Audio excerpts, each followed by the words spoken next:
তিনজনকে আমরা পাঠাই দিয়েছি ওনার গ্রেডের মধ্যে। উনি ওখান থেকে ফোর্স করে ওনার স্টাফদের দ্বারা আমাদের ছেলেদের ইভেন আমাকে আমাকে ধাক্কায় ফেলেছে, ঠিক আছে। তারপর তো আমার ছেলের বাকি সদস্যগুলো সবাই একসাথে। আর এটা যেটা ওনারা ফলস ইনফরমেশন দিচ্ছে, ওনারা কাজেই হচ্ছে একটি জিনিস ভিন্ন দিকে প্রবাহিত করে মানুষের জীবনে একটা মিথ্যা কথা আপনি আপনাকে বলছে দরজা ভাঙছে, আপনি দেখে আসেন দরজা ভাঙছে কি আমাকে বলে না। উনি যদি দেখাইতে পারে দরজা ভাঙছে, ওটা আমি দেখতেছি, ওটা আমরা তো পরীক্ষা করতে পারবো।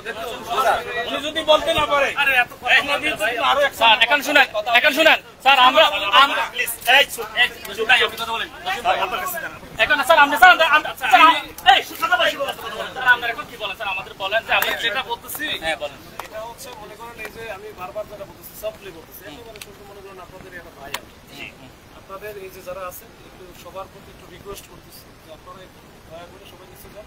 আর তিনজন বা চারজন যারা কথা বলবে তাদের কথা বলতে স্যার আমরা এখানে শান্তিপূর্ণ স্যার আমরা যদি স্যার আমি যদি স্যার আপনি যদি বলেন সবাই চুপ থাকবে একটা আমি যদি বলি কিন্তু আমরা যাবো একটা কথা আমরা চেয়ারম্যান স্যার আমি যেটা বলে যাচ্ছি না এখানে থেকে কোনো কথা হবে না, এখানে থেকে কোনো কথা হবে না, নামবে নিচে যাবে।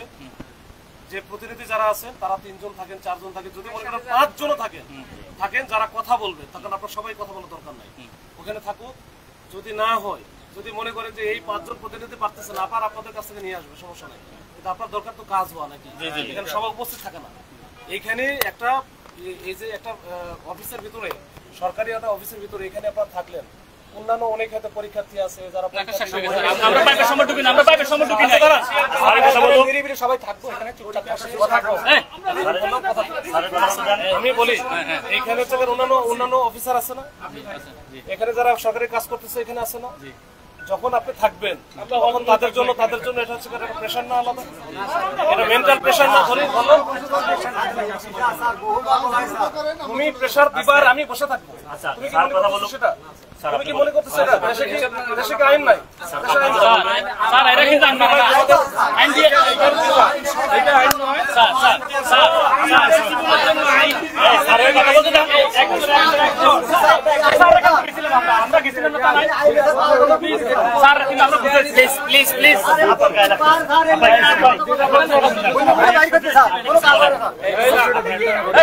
শুনুন কি বলেন স্যার আমি একটু বলি, সবাই তো কথা বললো স্যার যেটা বলছে পরিবেশটা ঠান্ডা রেখে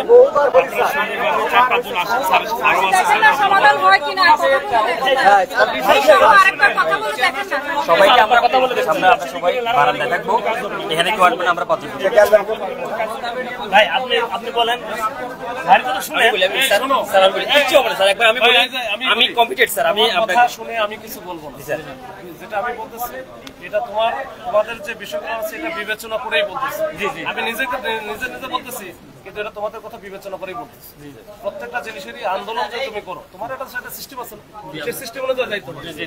এইটা তুমি যেটা আসছো এটা একেবারে বিশৃঙ্খলার সিস্টেম, এটা কখনোই হবে না। আমি বলি এটা হবে না, আমাদেরও তো কিছু লোক উপরে আমাদের তাদের বারবার বলতেছে যে এটা কোনো একটা সরকারি অফিসে এইভাবে ঢুকে এই কাজ করবে, এটা হবে না, এটা মেনে নেওয়া যাচ্ছে, এটা দরকার। আমি বলি আপনাদের সাথে আমার হচ্ছে কোনো শত্রুতা নাই, কোনো গন্ডগোলও নাই, বা ওদের সাথে ওনারা সরকারি দায়িত্ব পালন করতেছে, আপনাদের দাবি নিয়ে আছে, তো আপনাদের দাবি এবং সরকারি যারা কর্মকর্তা আছে দাঁড়ান ভাই একটু দুইজনে মিললা, আপনারা তো আপনার যে কথাগুলো সেটা তো বলবেন ভাই, সেটাই তো তারা বলবেন, তো সেটা সবাই মিলে বলা লাগবে। আপনারা তো সবাই বলবে, কারণ আমরা একটা বিরক্ত হয়ে গেছি।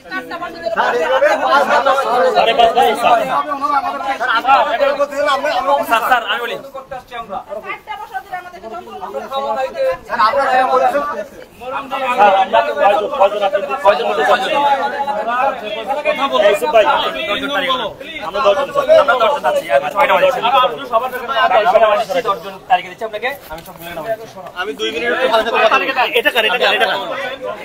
এটা করে এটা যারা কথা বলে এত বেশি কথা বিষয়টা হলো চেয়ারম্যান মহোদয়, এনটিআরসি চেয়ারম্যান এই পর্যন্ত বহুবার আমাদেরকে এইভাবে এনটিআরসি চেয়ারম্যান মহোদয় এভাবে করে আমাদেরকে বহুবার বিদায় করে দিয়েছে। শেষ পর্যন্ত আমাদের এটা রিকোয়েস্ট করে চলে গেছে। আমরা তিনটা ম্যানকে ওখানে চাই, তিনটা ম্যানকে ওখানে চাই। না, আমার 5 জন যেটা আসবে 5 জন, আমরা 10 জন থাকবো স্যার। আমরা 10 জন থাকবো। এখানে আসে 70-80 জন। আর এর আগে আমরা 4 জন করে আমরা এখানে আসতে যেমনটি আপনারা শুনছিলেন এই মুহূর্তে আমরা এনটিআরসি এতে রয়েছি এবং রমনা জোনের যিনি ডেপুটি কমিশনার মাসুদ আলম তিনি কিন্তু চেয়ারম্যান মোহাম্মদ মফিজুর রহমানের সাথে কথা বললেন এবং যারা এখানে 17তম গ্রেডের যারা শিক্ষক রয়েছেন এনটিআরসি এতে অবস্থান করছেন তাদেরকে এখান থেকে নিচে নামার জন্য বলছেন। আমরা পাশাপাশি দেখছি